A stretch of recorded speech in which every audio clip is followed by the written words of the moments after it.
October wind carries truth and lies the same. Depends on who's speaking. Sam Bridger rode to Cross Ranch that morning thinking on horseflesh and breeding lines, the way a man does when his world runs ordered.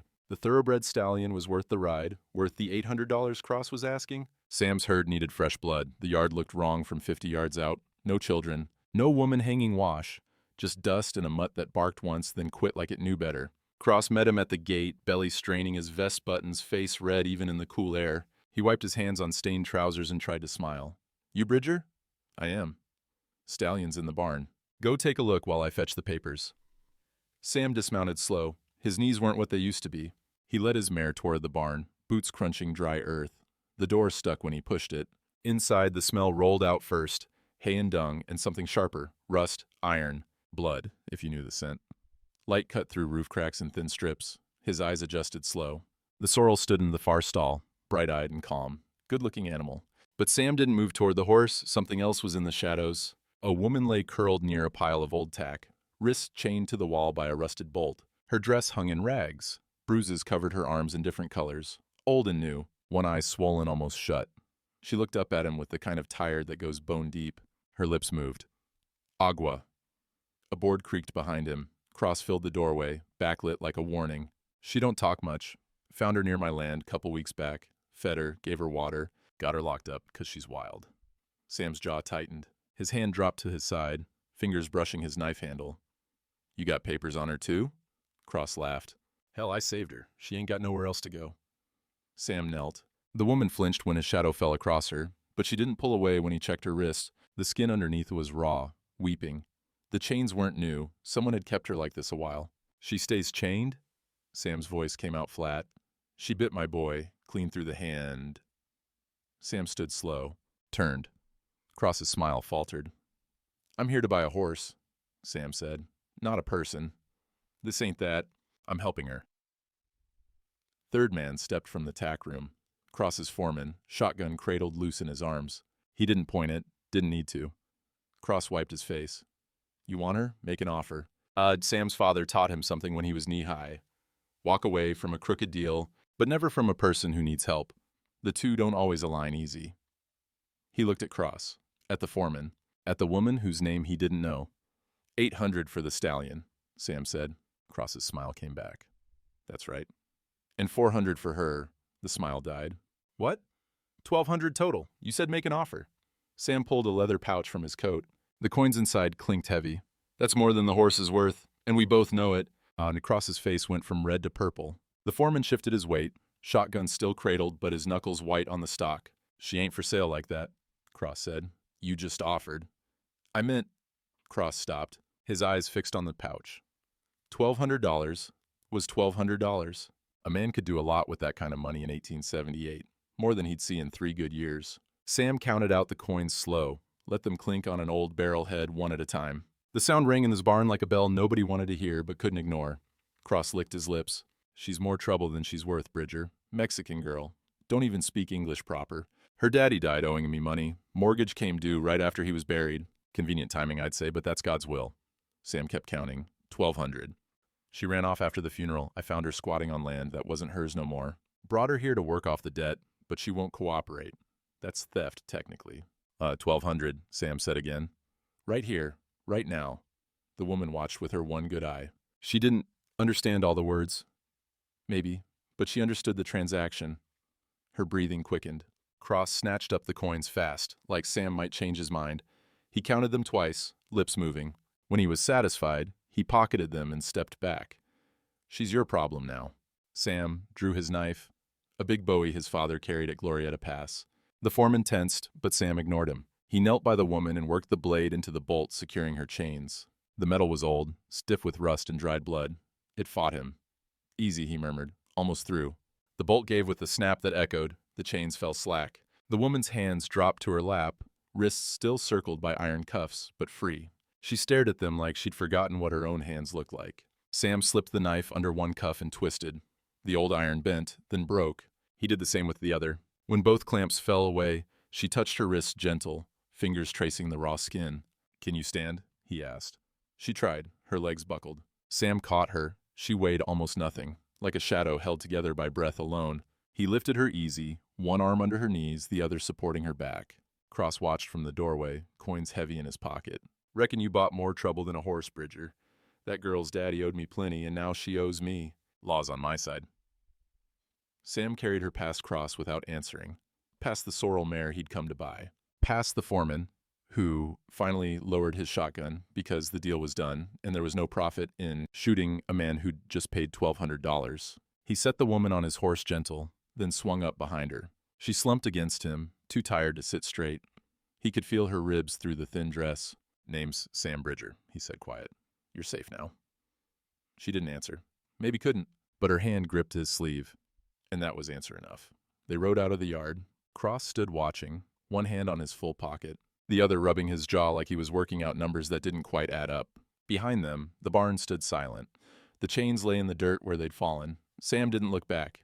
They rode across the plains until the sun climbed high and hot. Sam kept the pace easy. The woman swayed in the saddle in front of him, barely conscious. When they reached a dry creek bed where mesquite grew thick, he stopped. He laid out a blanket in the shade and helped her down. She collapsed onto it like her bones had given up. He fetched his canteen and held it to her lips. "Slow," he said. "Not too much at once." She drank like someone who'd forgotten water existed. When she finally pulled back, gasping, some color had returned to her face. Not much, but some. Sam built a small fire and set coffee to boil. He had jerky and hardtack in his saddlebag. Not much, but enough. He soaked the hardtack in water to soften it, then offered it to her on a tin plate. She took it with shaking hands, ate slow, like each bite hurt going down. He turned his back to give her privacy, busying himself with the fire. Behind him, he heard her eating, heard her breath catch once like she might cry, then steady again. After a long while, she spoke. Her voice came out rough and cracked, like old rope. "Elena," he turned. "Ma'am?" "My name, Elena Cortez." Sam nodded once. "Miss Cortez." She stared at the fire. "You pay too much." "I paid what it cost." "Why?" Sam poured coffee into a dented cup and handed it to her. "My father told me something when I was young. Said a man who keeps quiet while something wrong is happening. He's already dead, just don't know it yet. I ain't known a truer thing since." Elena wrapped both hands around the cup, letting the warmth soak into her palms. She didn't drink, just held it. "Cross say my father owe money," she said slow, testing each English word. "Is not true. My father owned land, 2,000 acres, good water. He die in August. I inherit. But Cross say I sign mortgage, say I abandon property." She looked up at Sam, her good eye fierce despite the bruising. "I sign nothing. My father teach me read Spanish, not English. Cross say he helped me." Sam's jaw worked. "Where's the land?" 20 miles south, near the river. My father, he have papers from Mexican government. Before this become territory. 1848, land grant." She reached into her torn dress and pulled out a pocket watch, dented and scratched. She opened it. Inside, coordinates were engraved in careful script. "My father say these protect the land. He make me memorize." She touched the numbers like a prayer. "But Cross, he take all papers when my father die. Say he keep 'em safe. Then he say I owe him money I never borrow." "You got family? Anyone who can witness for you?" "My mother die when I am small. No brothers, no sisters. Just me." She closed the watch. "Cross, he tell people I run away to Santa Fe, but I never leave. He bring me to his barn, keep me quiet." Sam stared at the fire, thinking. Cross holding her made sense if he wanted her land. But why the chains? Why the brutality? "The water rights," he said slow. "Railroads coming through. They need water access. Land with river rights is worth $50,000, Elena whispered. "I hear Cross tell his brother, the doctor, they think I not understand English, but I understand numbers. $50,000. In 1878, that was enough to buy a small empire." Sam stood. "I'm taking you into Socorro. Courthouse should have records. We'll get this straightened out." She grabbed his sleeve. "Cross, he have the law. He have the judge. He have everyone." "Maybe. But he don't have the truth yet." Socorro Courthouse sat squat and solid, adobe walls 2 feet thick. Sam helped Elena down from the horse. She'd slept most of the ride, her head resting against his shoulder. She moved better now, though she still limped. Inside, the air smelled of paper dust and old wood. A clerk sat behind a scarred desk, scratching entries into a ledger. He looked up when Sam approached, then his eyes slid to Elena and away quick. "Help you?" the clerk asked. "Need to verify a land transfer. Cortez property south of here." The clerk's face went careful. "Cortez, you say?" "That's right. This is Elena Cortez, rightful heir." The clerk set down his pen slow. He opened a drawer and pulled out a folder, laid it on the desk between them. Afraid there's a problem with that. Mr. Bridger, Sam Bridger. Mr. Bridger. The clerk opened the folder. Inside was a death certificate. The paper yellowed, but the ink still dark. He turned it so Sam could read it. Elena Cortez, born April 3rd, 1850, died June 14th, 1878, cause consumption. Signed by Dr. Marcus Warren, witnessed by Nathaniel Cross. Sam felt the air go out of the room. Beside him, Elena stared at the paper, her lips moving as she worked through the English words. When she understood, her face went white. "That's not," Sam started. "Courthouse records don't lie, Mr. Bridger." The clerk's voice was flat, but his fingers tapped nervous on the desk. "Miss Cortez here died 4 months ago. Mr. Cross filed the mortgage foreclosure the same day. Property defaults to the bank, November 25th. That's the law." "She's standing right here," Sam said, voice hard. "Then she's someone else. Because Elena Cortez is dead." The clerk closed the folder. "Can't resurrect the dead, Mr. Bridger, not even with $1,200. Elena's hand found Sam's arm. Her fingers dug in, desperate. The clerk leaned forward, voice dropping to a whisper. "You seem like a decent man. Take my advice. Ride on. Cross owns half this town's paper. You can't fight what you can't prove, and you can't prove a dead woman's alive." Outside, a horse whinnied. Boots scraped on stone steps. Sam looked at Elena, at the death certificate, at the clerk's nervous hands. Some doors closed quiet, others slammed shut with the weight of the law behind them. Sam took Elena to his ranch first. She needed rest, needed food that didn't come from a saddlebag. His place sat 20 miles north of Socorro, tucked near a ridge where pines whispered in the wind. Small but solid, his father built the main house in 1855, back when New Mexico was still fighting to decide what it wanted to be. He showed her the spare room. Clean sheets on the bed, a wash basin, a window that faced east toward the mountains. She stood in the doorway a long time before stepping inside. Like she'd forgotten rooms could be safe. "You rest," Sam said. "We'll figure this out come morning." She slept for 2 days straight. Sunday morning came cold and clear. Sam hitched the wagon and helped Elena up onto the seat. She moved easier now, though the bruises still colored her face yellow and purple. "Where we go?" she asked. "Church. Man there might help us." The Presbyterian chapel stood at the edge of Socorro, white paint peeling, but the cross on top still straight. Reverend Isaiah Cole was 70 if he was a day, with a beard like Moses and hands that shook when he held the Bible. But his mind stayed sharp, and his memory was longer than most men's lives. He met them at the door as folks filed out from service. When he saw Elena, his face went still. "Lord have mercy," he said quiet. "You know her?" Sam asked. "Know her? I baptized this girl when she was 3 days old, buried her father in August." The Reverend's eyes moved to Elena's bruised face, then to Sam. "Come inside. We need to talk where folks won't hear."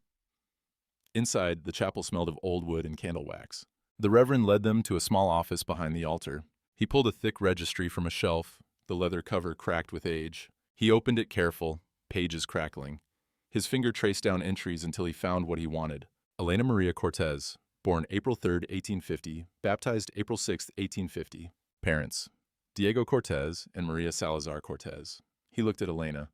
"Your mother died when you were 5. "Fever, I buried her too." Elena's eyes filled, but she didn't let the tears fall. The Reverend turned more pages. "Your father, Diego, buried August 12th, 1878. Good man, worked hard, loved his daughter." He paused. "I asked after you at the funeral. Cross said you'd gone to Santa Fe to stay with cousins." "I have no cousins," Elena said. "I know that now." The Reverend closed the book. "This registry is legal record. Territory recognizes church records for matters of birth and death. You're in here. You're alive. That death certificate's a lie." Sam leaned forward. "Will you testify to that?" The Reverend's hands shook worse. "Cross is a major donor to this church. Pays for the roof repairs, the hymnals. Half the congregation owes him money." "That a no?" The old man met his eyes. "That's a yes. I answer to a higher court than Cross's bank." He pulled out a piece of paper and began writing. "I'll put it in writing, signed and dated, but you need more than my word. You need proof the death certificate's forged. How do we get that? Talk to Abe Fletcher, surveyor. He did the original land survey when Diego got his grant from the Mexican government. If Cross altered the deed to steal the property, Abe would know." Elena touched the Reverend's sleeve. "Thank you, Padre." "Don't thank me yet, child." Cross has his fingers in deep. Warren signed that death certificate. That's Cross's brother-in-law. The judge owes Cross money. The sheriff got elected with Cross's backing. He looked at Sam. "You're fighting more than one man here." Abe A. Fletcher lived on the edge of town, in a house that looked like it was built from spare lumber and stubborn will. Maps covered every wall, territorial surveys, railway routes, mining claims. The smell of ink and old paper filled the rooms like dust. Abe himself was 58, lean as a fence post, with eyes that measured everything twice. When Sam explained what they needed, Abe went quiet for a long minute. "Diego's land," he said finally. "I surveyed that property in 1848, Mexican land grant, one of the last ones before we took the territory. He pulled out a drawer and rifled through rolled papers. "Cross came to me last year, wanted a new survey done. Said the river had shifted, property lines needed updating." "Did you do it?" Sam asked. "Started to, but when I went out there, the river hadn't moved an inch. Been flowing the same path since before my grandfather was born. Rivers don't just shift 200 yards over 30 years.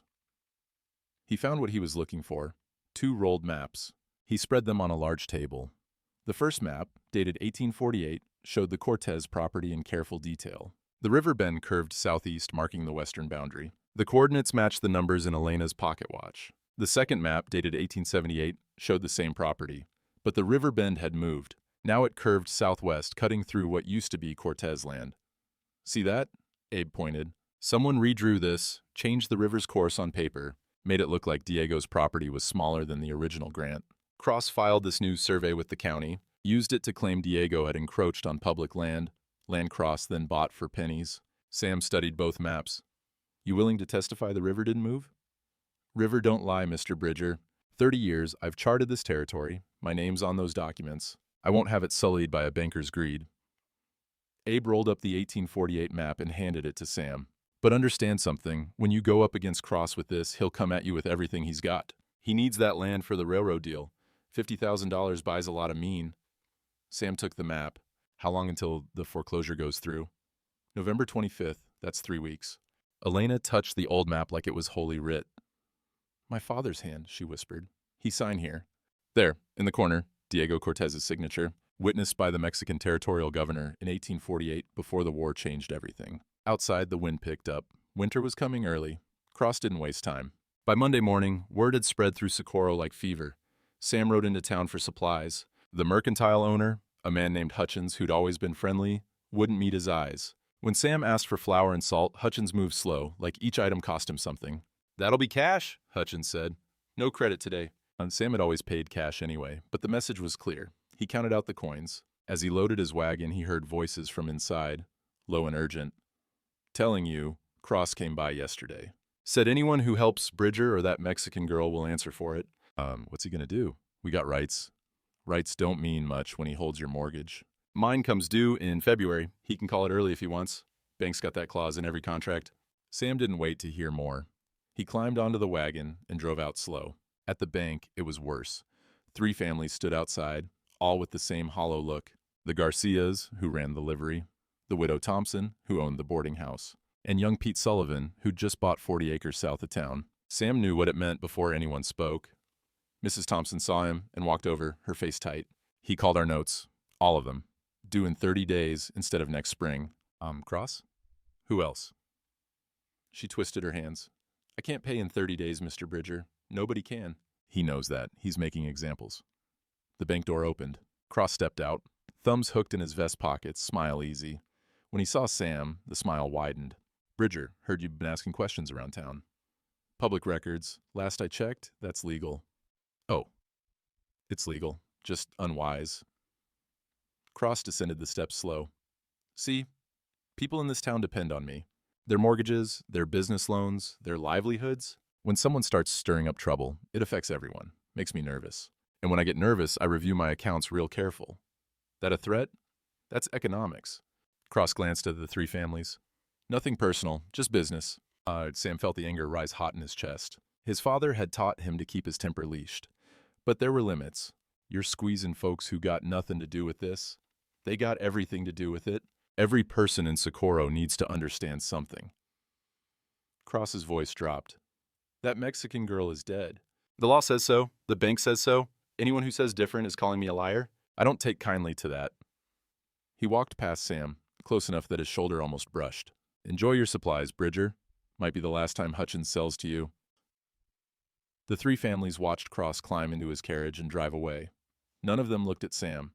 They just drifted off, separate and silent, like leaves blown by wind they couldn't fight. Sunday came cold and sharp. Sam helped Elena down from the wagon in front of the chapel. She wore a dress borrowed from his late wife's trunk, plain blue cotton, clean and pressed. Her bruises had faded some, but they still showed. People were filing in for service. Some nodded to Sam out of habit. Most looked away. Inside, the chapel was full. Every seat taken, men standing in back.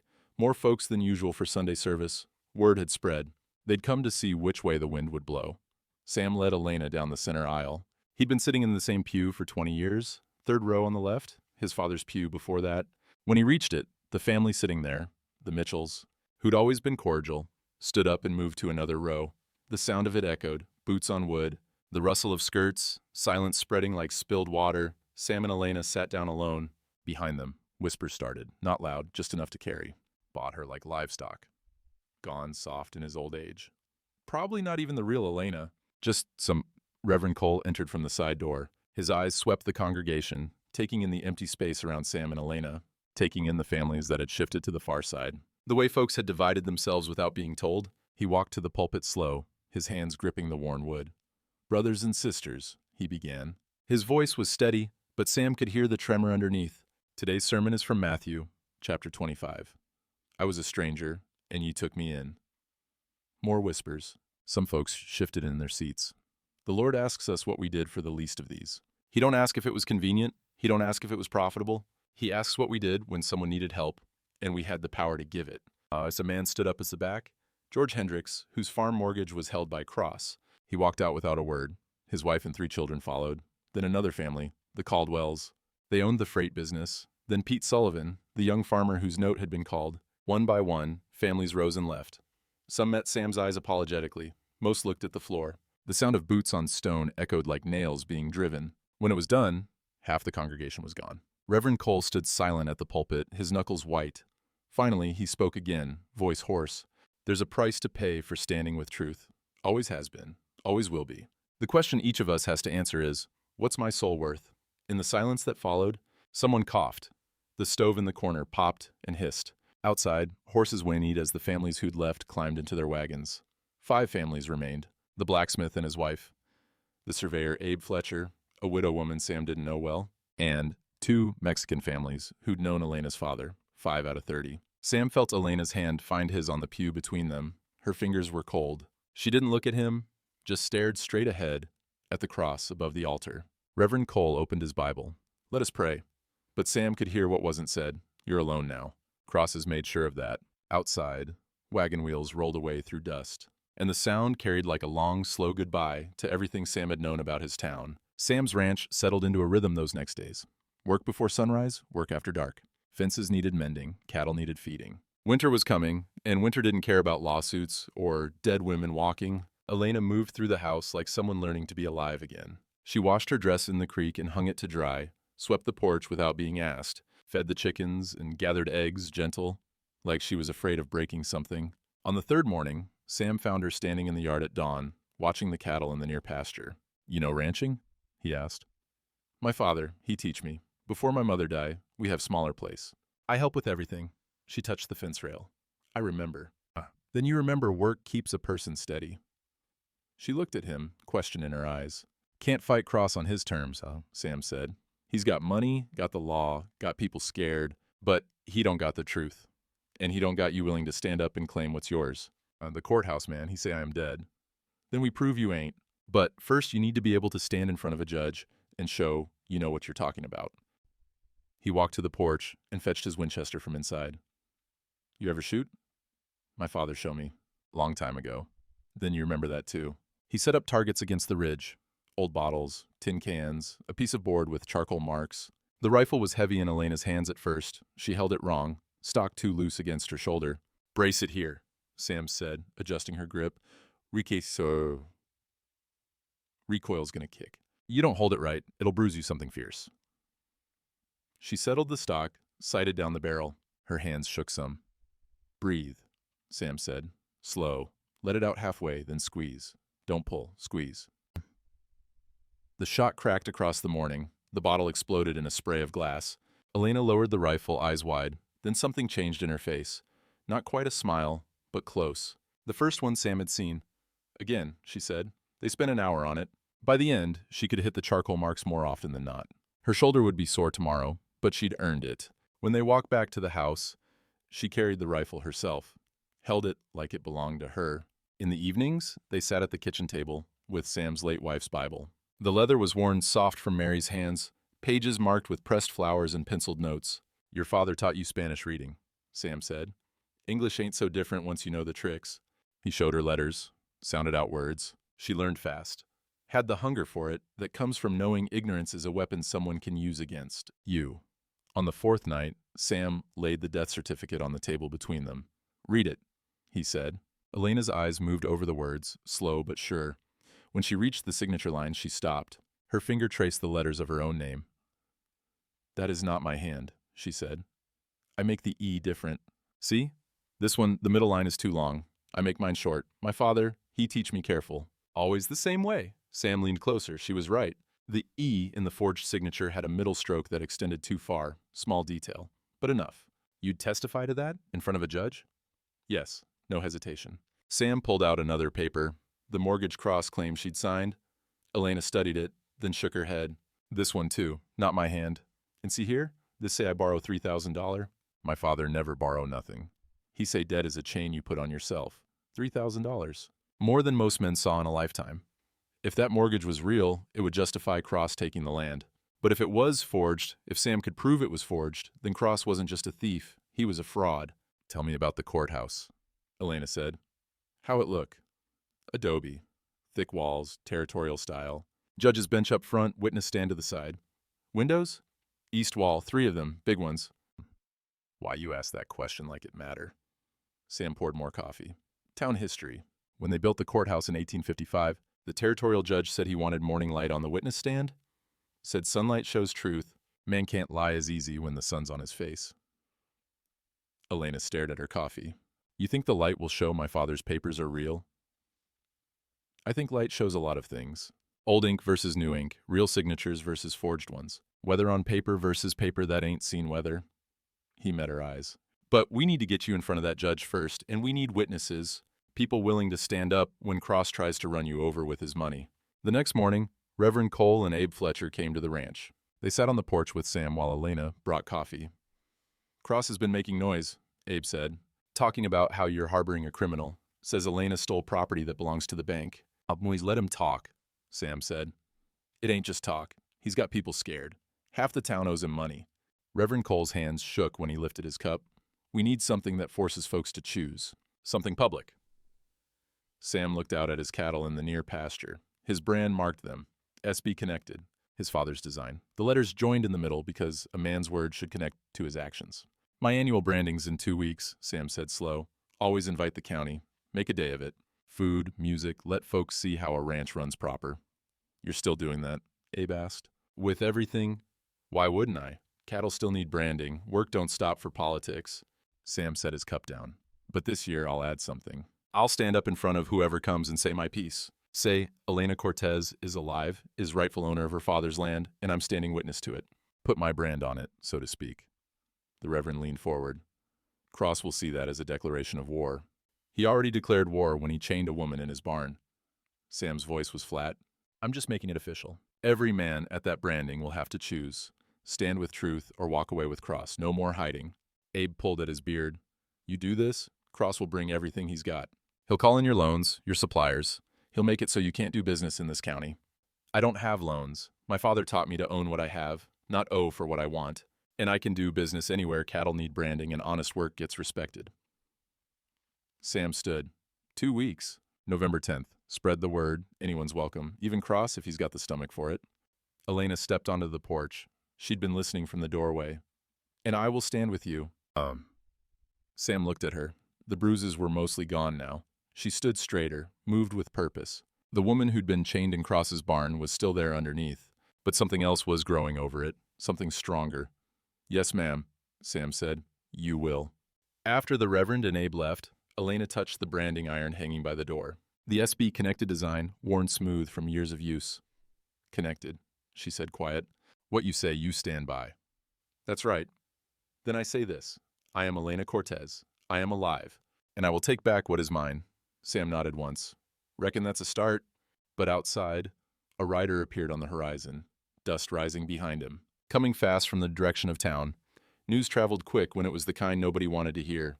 The rider was Cross's foreman, the same man who'd held the shotgun in the barn. But he came alone, hat pulled low, and when he dismounted, his hands stayed clear of his gun. Sam stepped off the porch slow, Winchester loose in his grip. "You lost?" "Need to talk. Just talk." The foreman's voice was rough. Up close, Sam could see he was younger than he'd looked in the barn's shadows. Maybe 35, scar through his left eyebrow. "Name's Jack Brennan. I quit Cross 3 days ago." That's supposed to mean something to me?"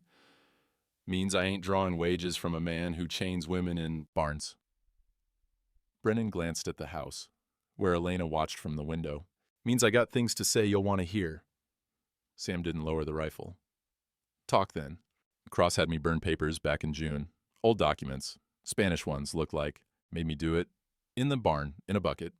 Watched to make sure I burned them complete." "What kind of documents?" "Didn't read Spanish, but they had wax seals. Old ones. Red wax." Brennan shifted his weight.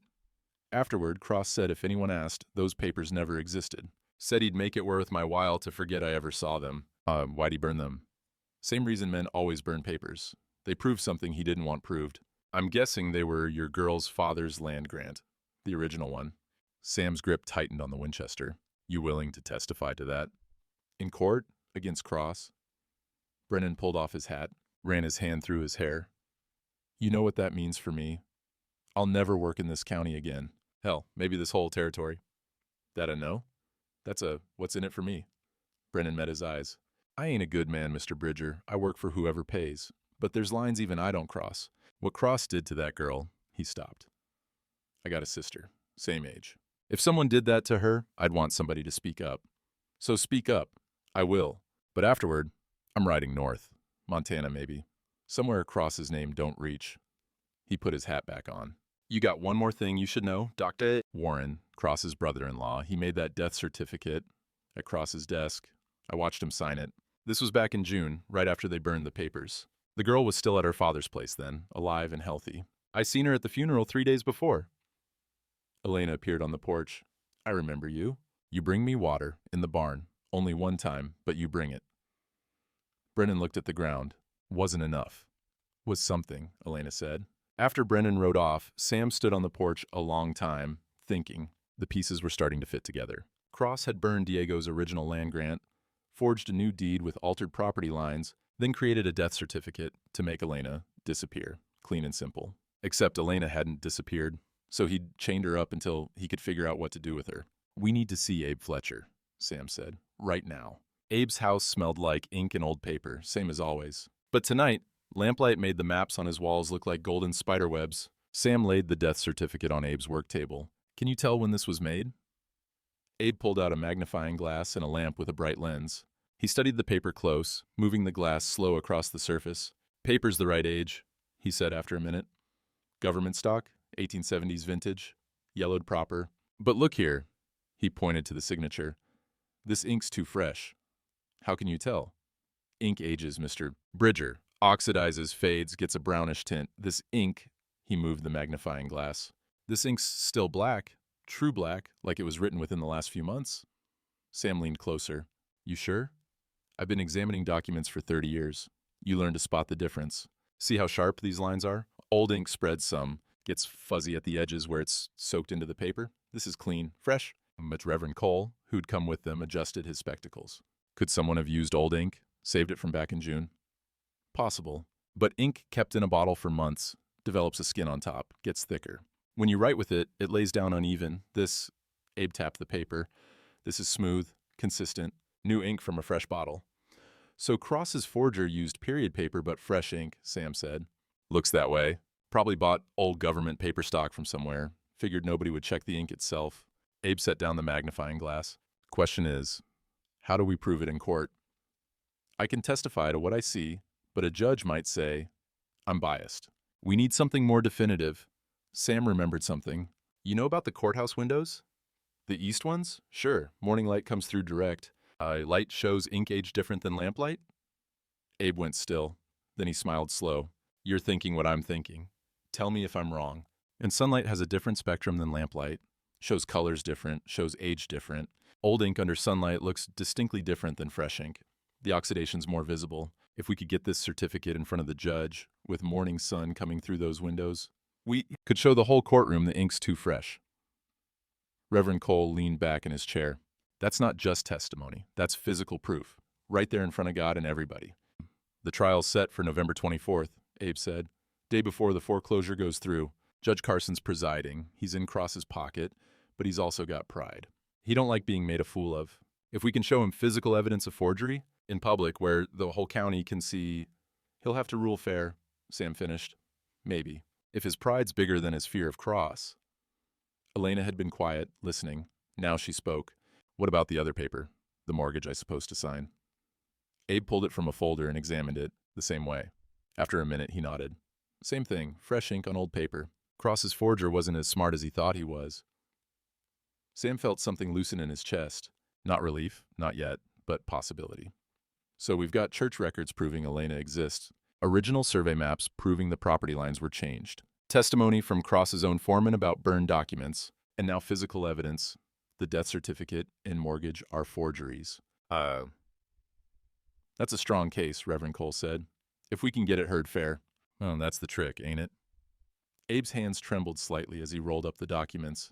Getting it heard fair in a courthouse where Cross owns the judge. Outside, wind rattled the windows. November wind, cold and sharp. The kind that said winter was coming whether you were ready or not. The branding's in 4 days, Sam said. We make our stand there first. Show the county we ain't afraid. Then we take it to the courthouse. And if Cross comes to the branding, Reverend Cole asked. Then he comes. A man who's done nothing wrong don't hide from witnesses. Sam stood. We're done hiding. Time to stand in daylight and let folks see the truth. They rode back to Sam's ranch under a sky full of stars. The air smelled like coming snow. Elena rode beside him, quiet, but when they reached the ridge overlooking his land, she spoke. My father used to say something. La verdad es como el sol, no puedes esconderlo para siempre. What's that mean? Truth is like the sun. You cannot hide it forever. Sam looked at the stars, thought about sunlight through courthouse windows, about ink that was too fresh and lies that were too old, about a woman who'd been declared dead but kept breathing anyway.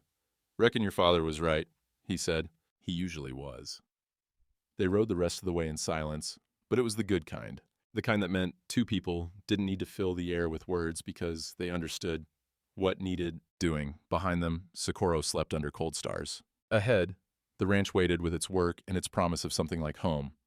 4 days until the branding. 2 weeks until the trial. 21 days until Elena's land was gone forever, or proven hers beyond doubt. The clock was ticking, but for the first time since the barn, Sam felt like time might be on their side.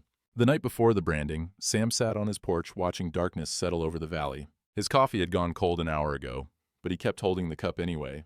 Behind him, lamplight glowed through the kitchen window where Elena was cleaning up from supper. He counted in his head. 3 families had already told him they wouldn't come tomorrow. 2 more sent word through the Reverend. Apologies, but they couldn't afford Cross's anger. The Mitchells, who'd moved away from him at church, hadn't responded at all. His father had built this ranch with his own hands. 40 years of work, blood, and broken bones. Sam had buried both parents here, buried his wife here. The land knew his name the way some men know God's, and he was about to risk all of it for a woman he'd known 3 weeks. The door creaked. Elena stepped onto the porch, a shawl wrapped around her shoulders against the cold. You have doubt, she said. Not a question. Sam didn't answer right away. Down in the valley, his cattle were dark shapes against darker ground. 200 head, good stock, worth money, but more than that, worth pride. Cross will come after this place, he said finally. After tomorrow, there ain't no going back. He'll find a way. Some legal trick, some pressure I can't see coming. I could lose everything my father built. Elena sat in the chair beside him. Then I leave. Tonight. You say you never see me. You bought a horse, nothing more. I go south, across the border, start over. Is the only way you keep your ranch, keep your life. Her voice was steady, but he could hear the cost underneath. I am not worth this. Sam looked at her, at the woman who'd been half dead in a barn, who'd learned to shoot and read and stand up straight again, who'd been declared legally dead but kept breathing anyway because spite and survival were sometimes the same thing. My father told me something when I was a boy, Sam said. We were moving cattle during a storm, lightning everywhere, rain so thick you couldn't see 10 feet. One of the steers broke its leg in a wash. Father could have left it. Should have, probably, but he didn't. He splinted that leg, right there in the mud, nearly got kicked for his trouble. When I asked him why, he said, "Son, a man's measure ain't what he does when it's easy. It's what he does when it costs him something." Sam set down his cup. "You ain't leaving. And I ain't backing down. Some things matter more than land. Your father's land would mean nothing if I became the kind of man who turns his back when someone needs help. Father knew that. It's why he taught me the way he did." Sam stood. "Tomorrow, we stand together. Let Cross bring what he's got." Elena was quiet a long moment, then, "Thank you." "Don't thank me yet. We ain't won nothing." "No, but we stand. That is something." November 10th dawned cold and bright. By mid-morning, wagons started arriving. Not as many as previous years, but more than Sam expected. The blacksmith came with his wife and 2 boys. Abe Fletcher rode in with surveying equipment like he was working. The Reverend arrived early, helping set up tables for food. The 5 families who'd stayed at church came too, and some Sam didn't expect. 3 Mexican families from south of town, people who'd known Diego Cortez. They came quiet, stood in their own group, but they came. By noon, maybe 40 people filled Sam's yard, about half what used to come, but half was better than none. Sam's men worked the cattle into the pen. The branding fire burned hot, irons heating to cherry red. The smell of smoke and burning hair would come soon enough, the smell every rancher knew, the smell of work that marked ownership. Cross arrived just before the branding started. He came in a fine carriage, with 2 hired men on horseback behind him. He didn't get out, just sat there watching, making sure everyone saw him seeing them. Sam ignored him. He pulled his branding iron from the fire, the SB connected mark his father had designed 50 years ago. The letters joined in the middle, forged as one piece. He turned to face the crowd. "Most of you know this brand," Sam said, loud enough to carry. "My father made it when he was younger than I am now. Called it connected, because he believed a man's words should connect to his actions. What you say you stand by. That was his way." People shifted, waiting. "I'm standing here today to say something clear, so there ain't no confusion." Sam looked at Elena, who stood beside the Reverend. "Elena Cortez is alive. She's the rightful owner of her father's land. And I'm standing witness to it. My word, my brand on it." He walked to his barn and pressed the hot iron against the wooden door. The wood smoked and charred, the SB connected mark burning deep and permanent. The smell of scorched wood filled the air. When he pulled the iron away, his brand sat there black and clear, a mark that wouldn't wash off or fade, a mark that said, "This is where I stand." In Cross's carriage, something shifted. The banker leaned forward, face dark. 3 families got up and walked to their wagons. Sam recognized them. All owed Cross money. They left without looking back, dust rising behind their wheels. But 5 families stayed, stood from their seats and moved closer. The blacksmith first, then Abe, then the Reverend, then the Mexican families. They formed a loose line beside Sam, not saying anything, just standing there. Elena walked forward. She took the branding iron from Sam's hand, held it like she'd been born to it. "I am Elena Cortez," she said, voice carrying. "I am alive, and I will have my father's land." In his carriage, Cross snapped something to his driver. The wheels turned. He left in a hurry, his hired men following. The folks who stayed began to clap. Not loud, not jubilant. Just steady, the sound of people who'd made a choice and would live with it. Sam looked at his barn door, at his brand burned permanent into the wood, at the people standing in his yard who'd chosen truth over fear. His father would have approved. November 24th came cold and still, the kind of morning where sound carries and breath shows white. Sam and Elena rode into Socorro before sunrise, the Reverend and Abe following in a wagon loaded with maps and documents. The courthouse was already filling. Word had spread, this wasn't just a land dispute. This was the town deciding what it was going to be. Every seat was taken by the time Judge Carson entered. Men stood along the back wall, packed shoulder to shoulder. Women crowded the doorway. The air smelled of wool coats and nervous sweat and the kerosene lamps still burning against the pre-dawn darkness. Judge Carson was 60, with white mutton chops and eyes that had seen too many compromises. He sat behind his bench and banged his gavel once. Case of Cross versus Cortez estate. Mortgage foreclosure and property dispute. His voice was flat, administrative. "Mr. Cross, you're claiming the defendant defaulted on a $3,000 loan?" Cross stood, dressed in his finest suit. "That's correct, Your Honor. Miss Cortez, or whoever this woman claims to be, signed a mortgage on June 20th, 1888. She defaulted immediately after her father's death. The property reverts to the bank as per territorial law. Miss Cortez, you dispute this?" Elena stood. She wore the blue dress, clean and pressed. Her hands didn't shake. "I signed nothing, Your Honor. I am Elena Cortez. I am alive. That paper's a lie." Murmurs rippled through the crowd. Judge Carson banged his gavel. Order, Mr. Bridger, I understand you're speaking for the defendant? Sam rose. I am, Your Honor. And we've got evidence to present. Proceed. And Reverend Cole came forward first, the church registry open in his trembling hands. Your Honor, I baptized Elena Cortez on April 6, 1850. Here's the record. I buried her father, Diego Cortez, on August 12, 1878. Elena was listed as his surviving heir. She was very much alive at that funeral. Cross's lawyer, a thin man named Ashford, stood. Baptism records prove nothing about current status, Your Honor. The death certificate signed by Dr. Marcus Warren states clearly. We'll get to that, Judge Carson said. Continue, Reverend. Abe Fletcher unrolled 2 maps on a table. Your Honor, I surveyed the Cortez property in 1848 under Mexican land grant. This is the original. The river bend marks the western boundary. Here, he pointed. Now this is the survey Mr. Cross filed in 1878. The river's moved 200 yards. Only problem is, rivers don't move that much in 30 years. I've checked. The river's in the exact same place it was in 1848. People leaned forward. Even Judge Carson squinted at the maps. You're saying the property lines were altered? The judge asked.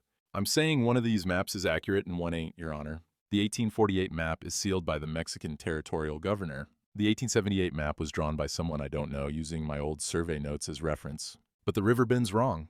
Elena stepped forward and placed her father's pocket watch on the table. She opened it, showing the engraved coordinates. My father, he put these numbers here, she said carefully. They match the 1848 map. He tell me, remember these. They protect the land. He knows someone might try to take it? Judge Carson picked up the watch, studied the coordinates. His face gave nothing away. Jack Brennan stood next. His testimony came out rough but steady. How Cross had him burn Spanish documents in June, how Dr. Warren had signed the death certificate at Cross's desk while Elena was still alive. You're a confessed accomplice, Ashford said, sneering. Your testimony's worthless. I'm a man who's done wrong and owns it, Brennan shot back. Can your client say the same? The judge banged his gavel. Enough. Then Elena took the witness stand. Sam handed her the death certificate and the mortgage. This signature, she said, pointing. This is not my hand. I make the E different. Shorter middle line. My father teach me careful. Always the same. This, she pointed to the forged signature. This is someone else. Cross stood, face red. Your Honor, this is absurd. We have a legal death certificate signed by a licensed physician. We have a mortgage with her signature. Everything's in order. This woman is either an imposter or she's trying to avoid a legitimate debt. Judge Carson leaned back in his chair. The clock on the wall ticked loud in the silence. I've heard testimony, he said slowly. Church records, survey maps, watch coordinates, accusations of burned documents and forged signatures. But this is still one side's word against another's. I need something definitive. Physical proof that can't be disputed. Sam felt his chest tighten. This was it. The moment they'd been working toward? Your Honor, Abe said, standing. Could we examine the death certificate under proper light? The east windows, morning sun shows things, lamplight doesn't. Judge Carson frowned. What things? Ink age, Your Honor. How long ink's been on paper? See. The judge looked at the windows. Outside, the sky was lightening, deep purple fading to gray. Dawn was coming. All right, he said. We'll wait for sunrise. The courthouse fell silent. Nobody moved. They could have been carved from stone. 40, 50 people holding their breath. Outside, a rooster crowed. A dog barked once, then quit. The sky turned from gray to pink to orange. Then the first ray of sunlight came through the east windows, exactly as the builders had intended 30 years ago. It fell across the judge's bench like a golden blade. Judge Carson held up the death certificate, positioning it in the direct light. The change was immediate. The ink, which had looked uniform under lamplight, now showed different shades under the sun. The signature and date were deep black fresh. The rest of the document's text, the printed portions, had the brownish tint of months-old ink. Sweet merciful! The judge's voice trailed off. He tilted the paper, checking again. The difference was stark now, undeniable. Fresh ink on old paper. He looked at the mortgage next. Same thing. The signature was jet black, while the printed portions had aged properly. Cross stood slowly, hand gripping the table. Your Honor, there's an explanation. Be quiet. The judge's voice was ice. He looked at Cross, then at Dr. Warren sitting in the back. Someone forged these documents, recently, using old paper stock but fresh ink. The courtroom erupted. Judge Carson's gavel cracked like thunder. Cross's face went from red to white.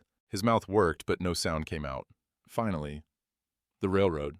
There's a $50,000 deal. The water rights, I needed the consolidation. I was protecting the territory's economic future. You forged a death certificate, Judge Carson said, each word sharp as broken glass. You falsely imprisoned a woman. You attempted to steal 2,000 acres through fraud. It was business, just business. She couldn't manage that land alone. She didn't understand. Sheriff, the judge said, arrest this man. The sheriff moved forward, chains rattling. Cross stumbled backward, words tumbling out in a desperate stream. Excuses, justifications, accusations. None of it mattered anymore. Judge Carson looked at Elena. Miss Cortez, the court recognizes you as the legal heir to Diego Cortez's property. The mortgage is void. The death certificate is void. The foreclosure is dismissed. He banged his gavel. This court stands adjourned. The sound that rose from the crowd wasn't quite a cheer, more like a collective exhale. Relief, injustice, and the settling of something that had been out of balance. Elena stood frozen for a moment. Then her knees buckled. Sam caught her, held her steady. You did it, he said quiet. Your father's land is yours. She looked at him, tears streaming. No, we did it.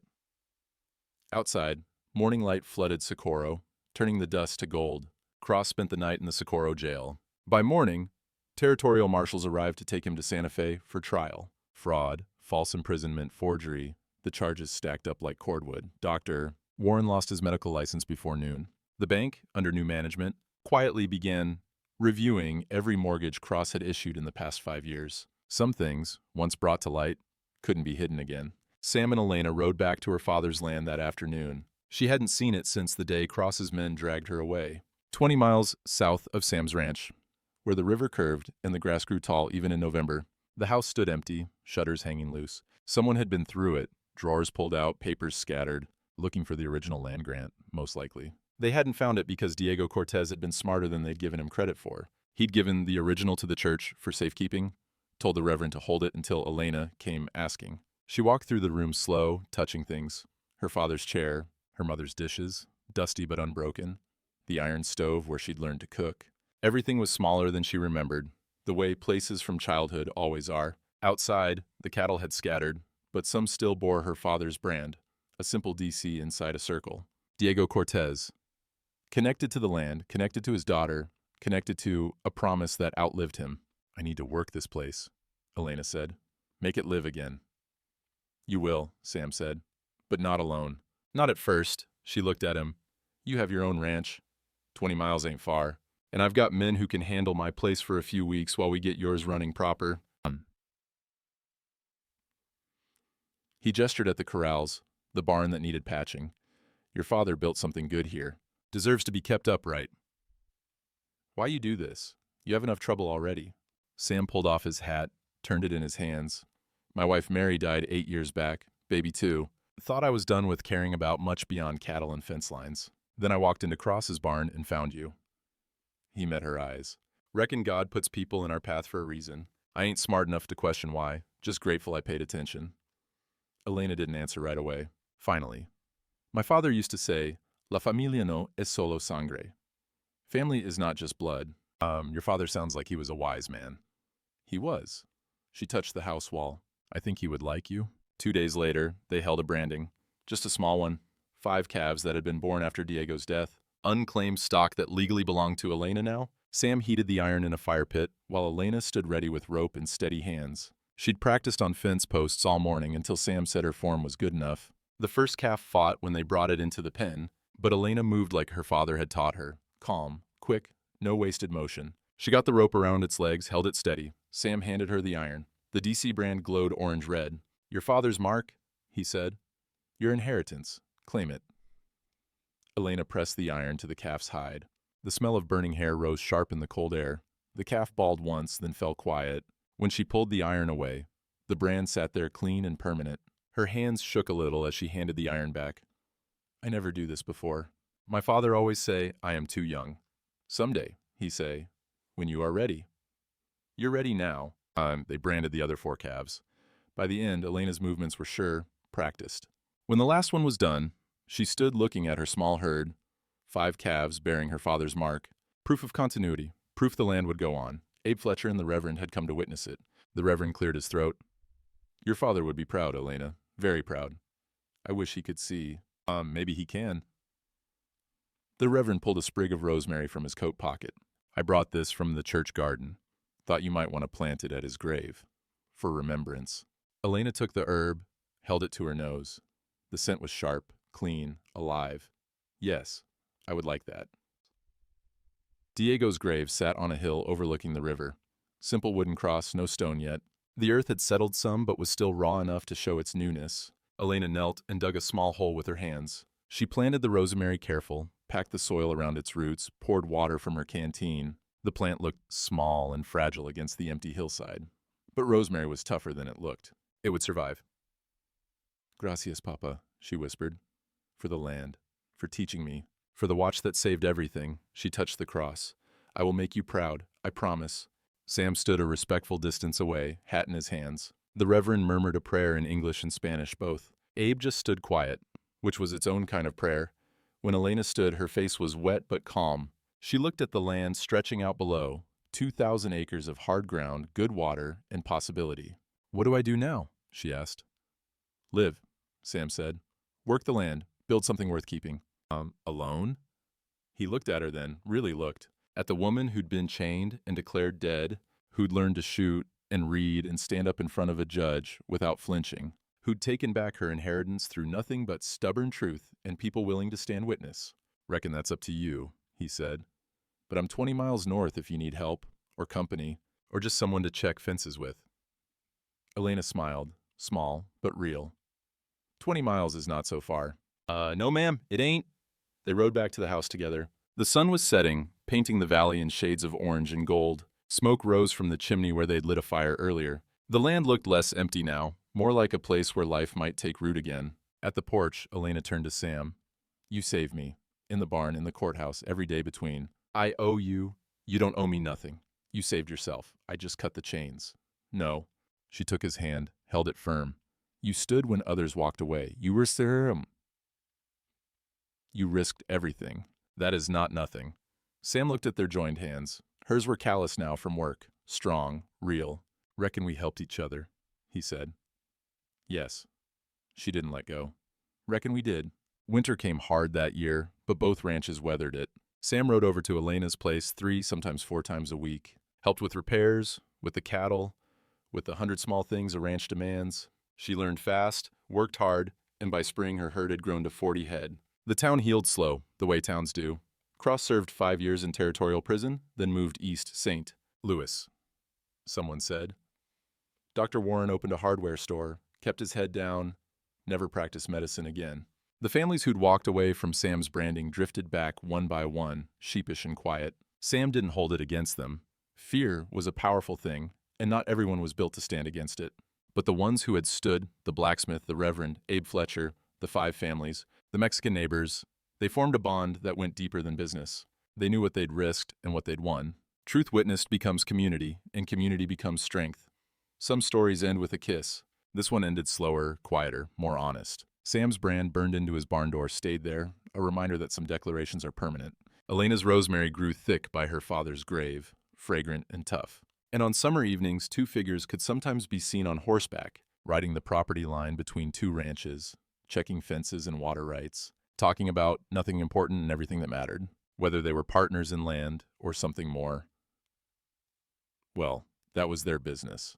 But folks noticed Sam smiled more now, noticed Elena planted a garden that grew bigger every year, noticed that when autumn came and Sam held his annual branding, Elena was there with her own iron, working alongside him like she'd always belonged. The land that Cross tried to steal through lies and chains and false paper, that land flourished. Elena worked it the way her father had taught her, with respect and patience and stubborn faith that good ground yields good return if you treat it right. And Sam Bridger, who'd ridden to Cross Ranch that October morning, thinking only of horses and breeding lines, learned what his father had tried to teach him all along. A man's measure ain't in his bank account or his acreage. It's in what he's willing to stand for when the dust settles and the truth comes to light. Some debts are paid in gold, some are paid in courage, and some, the ones that matter most, are paid in witness, in standing shoulder to shoulder when the darkness comes, in refusing to look away when looking away would be easier. Truth is like the sun, Elena's father had said. You cannot hide it forever. He was right. Morning comes. Light finds its way through windows built for exactly that purpose. And people who thought themselves alone discover they were witnessed all along by God, by community, by strangers who become family when the test comes. That's worth more than $50,000. Worth more than any price a crooked banker could name. It's worth everything.